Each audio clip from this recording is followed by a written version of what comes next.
I feel that it means just basically what it says. Everybody's doing it. Everybody's out there. If they're not on the grind, they saying that they are, but you know, everybody's trying to get into it one way or another. To me, it's just really about someone and a group of people believing in their dream to do it, which is kind of what emanates the story behind everybody's doing it. So it's like this amazing parallel between what's real and what the story is about, is that, like, yeah, you have a dream and you're going to pursue it no matter what it takes. You seeing your dream so clearly and then like nonsense in the way, and I think a lot of people could relate to that. A lot of creative people. I guess maybe we can solve some of those problems with the show.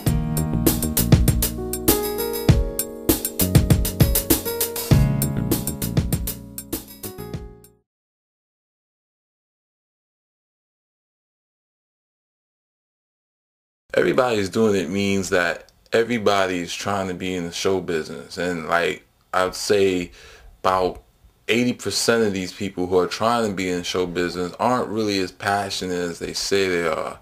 The other 10% are, but just don't know their way, and then there's the other 10 that I think that's really in it to win it and really want it and would just, they sacrifice their life for it, you know.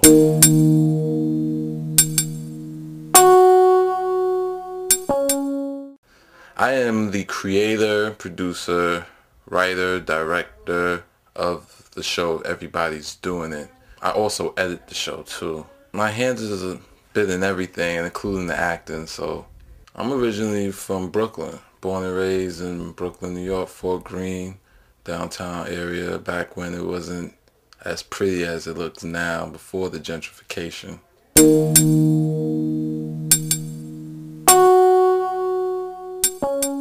My inspiration for Everybody's Doing It was the untimely death of a friend who was also had the same dreams and aspirations of going into the entertainment industry and wanting to act and write and do things. He was a very creative person. Adversity sometimes overwhelms people, especially in the black community, where sometimes we really don't have that many options. And I guess not knowing a lot about his personal issues, I guess a lot of things, including his desire to want to do something and can't do it, pushed him over the edge, so he committed suicide. And that changed me forever, because remembering his dreams made me realize, like, you know, this is real. I wanted to express myself about how I felt. I felt that, you know, struggling artists are just looked at as a bunch of dreamers who are just trying to be in the entertainment industry. They don't have no passion for what they're doing. And I felt what he took with himself was his passion for what he wanted to do, but just couldn't do it. You know, I know there was a part of that went with him, you know, when he decided to take his life. So I wanted to create a show, entertaining show, where I show people what it is to be a struggling artist. And I didn't want to wait for the Hollywood system to say, well, you know, it's a great idea, let's just greenlight it and we're going to show it on ABC or CBS or one of these channels tomorrow. I wanted to do it today.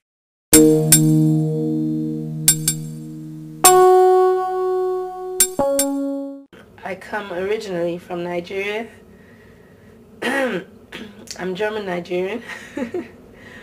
But I moved to New York about 9 years ago. I got involved in Everybody's Doing It through the director, Clayton Broomes Jr., whom I met at a showcase I had performed in.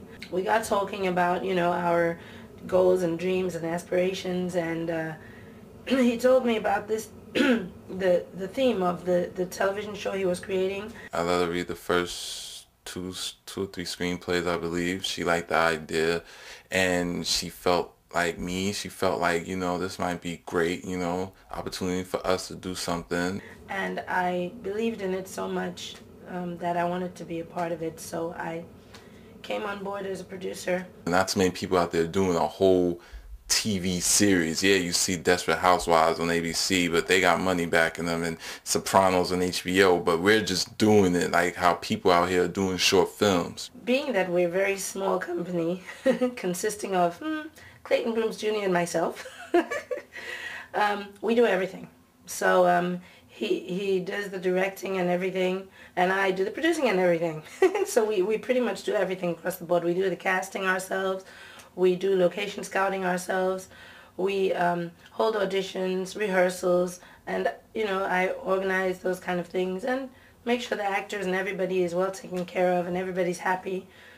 Because we're low budget, you have to make the extra effort to keep everybody happy. The best thing about making a show for me is just doing what I like doing. I like directing. I love being behind the camera more than anything. And I like writing a lot. So that's the best thing. The best thing about being a producer on a show, and everybody's doing it, is the experience. Oh my God, I've learned so much in such a little time, because every episode we shoot is like shooting a short film. And now I've worked on a couple of short films prior to this. It's just been a great learning experience, even more so than just shooting one short film.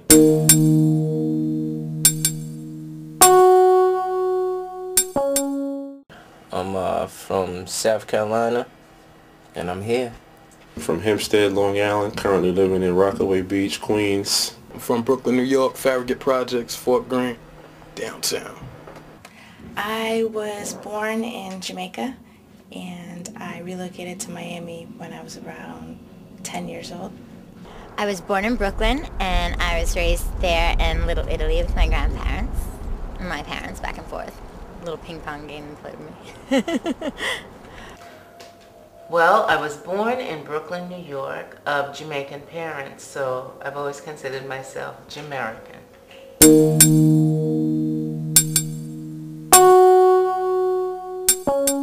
I got involved because I'm very close friends with Clayton Broomes, as you all know, wrote and directed it, and he came to me as a friend and asked me would I be interested, and I was like, yeah.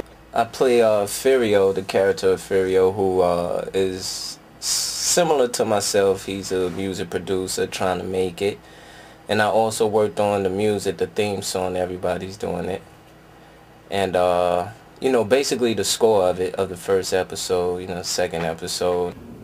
Becoming a character on Everybody's Doing It was funny because I got a call from the casting director, and she said that she wanted to audition me for a role for Hakeem. I was definitely, you know, like flabbergasted when, you know, she called me in for an audition, and even more so when I got the part, so that was crazy. Clayton Broomes, I've known since childhood, you know, and he gave me a call. I guess, you know, I kind of fit the character.